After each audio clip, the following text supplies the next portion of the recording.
Team England চাইছিল প্রথমে baseball cricket খেলতে, কিন্তু তাদের বেলুন একটুতেই উড়ে গেল। এইরকমই পারফরমেন্স করেছে team England. Team England baseball cricket খেলতে পছন্দ করে।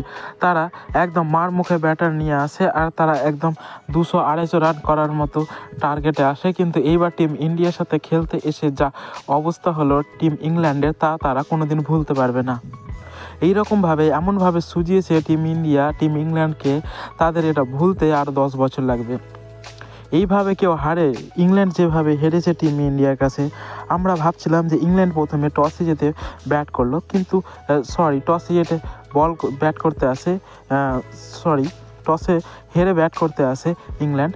আর ইংল্যান্ড এসে দেখিয়ে দেয় যে কেমন তাদের ব্যাটিং। তারা প্রথম থেকেই উইকেট দিতে থাকে। ফিল সল্ট 0 করে আউট হয়, বেন ডকেট 4 করে, শুধুমাত্র জস বাটলারই এমন একটা যোদ্ধা ছিল যে কিনা সে টিকে খেলেছে বলে 132 রান হয়েছে 44 বলে 48। আর হ্যারি ব্রুক 14 বলে 17, লিয়াম লিভিংস্টন খাতায় খুলতে পারেনি, বরুণ চক্রবর্তীর স্পিনার জালে জড়িয়ে গেছে। আর জেকব ব্যাথেল যে ব্যাটিংটাকে নিয়ে ইংল্যান্ড খুব নাচছিল এবং সে কিনা বিগ ব্যাশ লিগেও ভালো খেলেছে, এখানে এসে সে কিছুই করতে পারেনি। ওভারটন 0, আকিস্তান 2, জোফরা আর্চার করেছে 10 বলে 12, আদিল রশিদ 8 আর মার্কুট 1।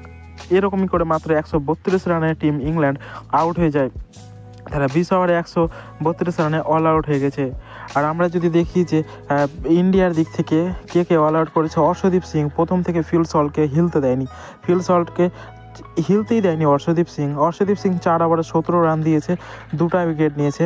আর তারপরে হার্দিক পান্ডিয়া 4 ওভারে 42 রান দিয়েছে, একটু মার খেয়েছে, সে 2টা উইকেট নিয়েছে। বরুণ চক্রবর্তীর স্পিন জালে ফেসে গিয়েছিল টিম ইংল্যান্ড। বরুণ চক্রবর্তী 4 ওভারে 23 রান দিয়েছে, 3টা উইকেট নিয়েছে। অক্ষর প্যাটেল 4 ওভারে 22 রান দিয়ে 2টা উইকেট নিয়েছে। উইকেট পায়নি শুধুমাত্র রবি বিষ্ণয়, কিন্তু ম্যাচ জিতেছে টিম ইন্ডিয়া। এরই জবাবে যখন টিম ইন্ডিয়া ব্যাট করতে আসে তখন দেখা যায় তাণ্ডব। কারণ টিম ইন্ডিয়া যখন ব্যাট করতে আসে প্রথমে মনে হচ্ছিল ইংল্যান্ড বোলিং পিচে খেলছে, কিন্তু ইন্ডিয়া যখন ব্যাট করতে আসে তখন দেখিয়ে দেয় সঞ্জু স্যামসন প্রথম থেকে ধরে খেলে 1 ওভারে 22 রান মারে। আর সেখান থেকে সে ম্যাচটা মুভ করে, সে মাত্র 20 বলে 26 রান করেছে। আর তারপরে অভিষেক শর্মা একটা ডেঞ্জার ব্যাটিং সে এবারও দেখিয়ে দিয়েছে। অভিষেক শর্মা খুব ভালো মানের ব্যাটার। আর আমরা এখনই দেখতে পাচ্ছি যে কেন রোহিত শর্মা আর যশস্বী জয়সওয়াল এই দুইজনকে বাদ দিয়ে এবার রোহিত শর্মা তো অবসর নিয়েছে, জয়সওয়াল ঋতুরাজ গায়কোয়াড়কে কেন পিছিয়ে ফেলে দিয়েছে অভিষেক শর্মা 8টা ছক্কা মেরেছে আর 5টা 4, মাত্র 34 বলে 79 রান করেছে। একদম ধোঁয়াধার ব্যাটিং, কি বলবো। রোহিত শর্মার মতো, এবং সে যুবরাজ সিংয়ের শিষ্য, এটা সে আবারও প্রমাণ করে দিয়েছে। যুবরাজ সিংয়ের শিষ্য, এর আগে যুবরাজ সিং একটা ম্যাচে ইংল্যান্ডের হয়ে 7টার বেশি ছক্কা মেরেছিল, আর এবারই তার রেকর্ড ভেঙে দিল, মানে 2য় নম্বরে নাম থাকলো অভিষেক শর্মা। তারপরে ক্যাপ্টেন সূর্যকুমার যাদব এবার ভালো চলতে পারেনি, 3 বলে 0 রান করেছে। তিলক বর্মা 16 বলে 19 রান করেছে, হার্দিক পান্ডিয়া 4 বলে 3। আর এইভাবে টিম ইন্ডিয়া ম্যাচ জিতে নিয়েছে। এইরকমই পারফরমেন্স করেছিল টিম ইন্ডিয়া। আর এটাতে অনেক হিস্ট্রি ক্রিয়েট হয়েছে এই ম্যাচে হিস্ট্রি ক্রিয়েট করেছে সঞ্জু স্যামসন 1 ওভারে 20 রানের ওপরে। এর আগে রোহিত শর্মা মেরেছিল শুধুমাত্র, তারপরে এবার সঞ্জু স্যামসন এসেছে 1 ওভারে 20 রান বারবার মারার জন্য। তারপর অভিষেক শর্মা এই ম্যাচে 8টা ছক্কা মেরেছে।